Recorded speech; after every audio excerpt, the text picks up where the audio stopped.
ساکنان محله به نام بوری حکیموف در دایره نشد چورابینی‌های جماعت شهرک هولبوگ ناحیه واسه عید نوروز را جشن گرفتند.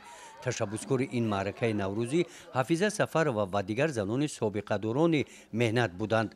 با این مناسبت در این محله با سرپرستی این زنان و بانوان معرکه ایدانه تشکیل گردید.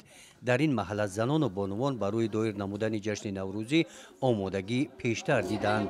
با این مناسبت آنها هر گونه طعم‌های ملی خاص نوروزی از قبیل دلده، آش بریده، آش پلو آماده نمودند. در جشنواره نوروزی محله خانه نوروزی آراسته گردید. زنان و دختران، کودکان و مردان محله گرد خانه نوروزی نشسته شکرانه تنجی و آسایشتگی کشور می‌نمودند. محله به نام بوری حکیموف یکی از محله‌های زیبا و آزاده شهرک هولبوگ شناخته شده است. ساکنان این محله در کارهای آبادانی و سازندگی با اشتراک فعالانه خود در کارهای جمعیتی هم سهم ارزنده می‌گذارند. محیط نوروزگاه محله به نام بوری حکیموف با بردیواری چکن در این روز سیمای ایدانه گرفته بود.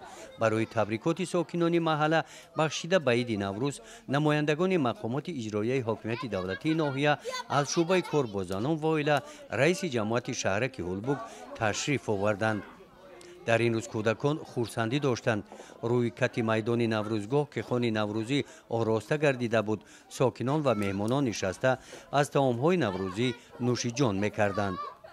بهار آمد صدای بلبل آمد نسیمی فارم و بوی گل آمد لباسی سبز و صحرا به برکت کوهای سبز آهو به فرقت بهار آمد چمن گل پوش آمد دین ما بچه در جوش آمد. ای پدر جان خاک باید میشه وقتی پیریم از سایت میشه با همه دارون زندگی ریال کفر خوش روز مادرم دلسوز مادرم گنج یگانه خوشت خواهرم. عموما در این روز چهره های همه اشتراکچیان نوروزی محله کشاده و بالیده بود. هر کدام کوشش میکرد که در این معرکه سهم خود را گذارد.